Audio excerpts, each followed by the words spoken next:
मेरा चैलेंज है, CCTV footage counting centre का मैं 100 ऐसे देता हूं आपको एसी, इलेक्शन कमीशन 10 रिलीज कर दे। मैं आपको कंप्लेन का कॉपी देता हूं जहां पे 17C में जो ईवीएम रिकॉर्ड हुआ था और जो काउंटिंग टेबल में जो ईवीएम आया है दोनों अलग मशीन है, सीरियल नंबर मैच ही नहीं कर रहे। 90% मशीन्स वेर 92%, 93%, 95% चार्ज। ये कैसे संभव है? सबका प्रोटेस्ट करने का हक होता है और किस तरीके से वो प्रोटेस्ट करेंगे वो उनका अधिकार है। अब जो कॉम्पिटेंट अथॉरिटीज है उनको क्या करना चाहिए वो तय करेंगे।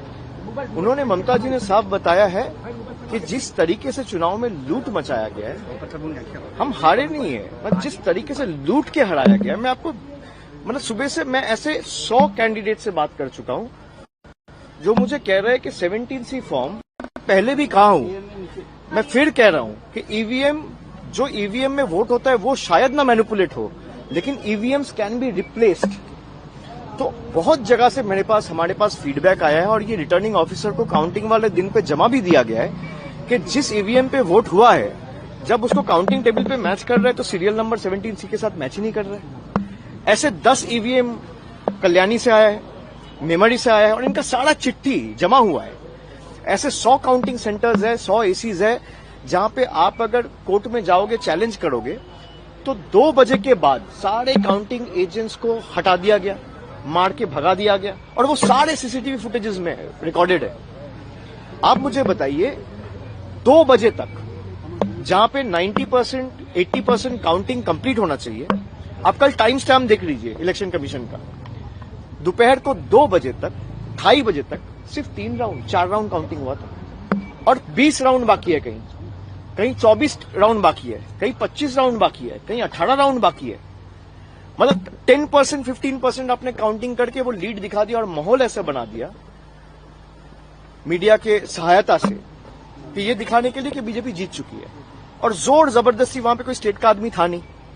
आप जिसको बिठाए काउंटिंग ऑब्जर्वर सेंटर का आदमी है, माइक्रो ऑब्जर्वर सेंटर का आदमी है, रिटर्निंग ऑफिसर इलेक्शन कमीशन ने बिठाया है, स्टेट के आदमी को हटा के अपने खास लोगों को बिठाया है।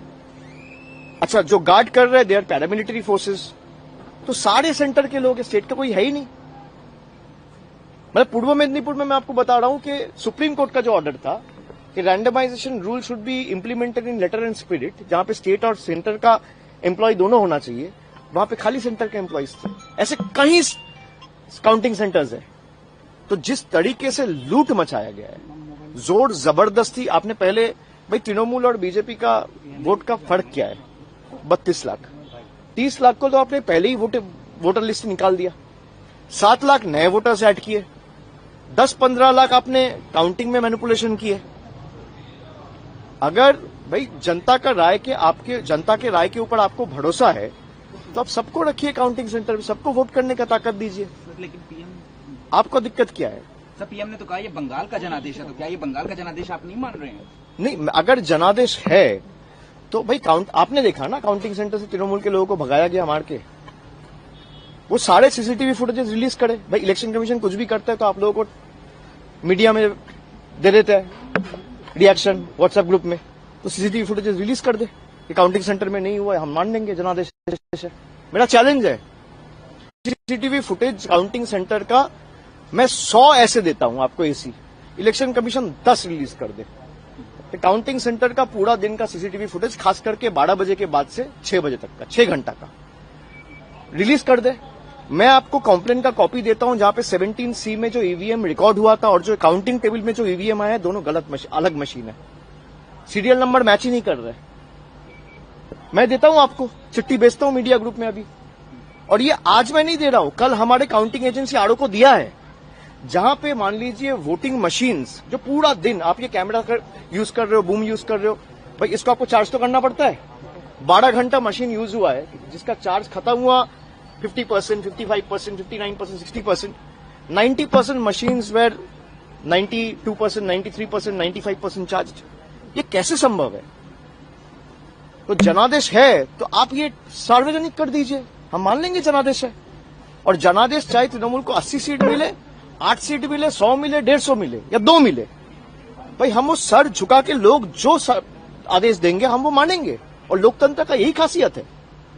लेकिन जिस तरीके से आपने माहौल बना के लोगों को वोटर लिस्ट से बाहर करके जोर जबरदस्ती, कभी ईडी, कभी सीबीआई, कभी एनआईए से जिनको नोटिस दिया, और ऐसे भी लोग हैं जो काउंटिंग एजेंट्स थे कल, उनको भी नोटिस गया ताकि वो काउंटिंग में नहीं जा पाए। खाली आप चुनाव आयोग को बोलो कि भाई मैं 100 नाम देता हूं, आप 12 से लेकर 6 बजे तक का सीसीटीवी फुटेज रिलीज कर दो। सीसीटीवी तो था ही, मैं गलत प्रूव हो जाऊंगा, आपके सामने आके माफी मांग लूंगा। तो ठीक है, इसमें पार्टी में चर्चा होगी, और आने वाला दिन में जो भी होगा एक फैक्ट फाइंडिंग कमेटी हम लोग बनाए। जिस तरीके से हम लोगों के ऊपर टॉर्चर किया जा रहा है, जा जाके पार्टी ऑफिस तोड़े जा रहे हैं, घर में घुस के मारा जा रहा है, हर जगह पे आपने देखा है। कल रात भर हम लोगों के पार्टी वर्कर्स के ऊपर जिस तरीके से अत्याचार हुआ है, मैं सबको यही कहूंगा कि तृणमूल के जितने भी सैनिक हैं, आप एकदम स्ट्रांग रहो, पार्टी आपके साथ डट के खड़ा है, और जहां तक हमें जाना पड़े हम आपके लिए जाएंगे। और इसीलिए एक 12 मेंबर्स का फैक्ट फाइंडिंग कमेटी बनाया गया है। 3 टीम अलग बनी है, जिसमें 4-4 मेंबर्स रहेंगे, और परसों से ये विजिट चालू होगा। कल आपको डिटेल ब्रीफिंग इसके ऊपर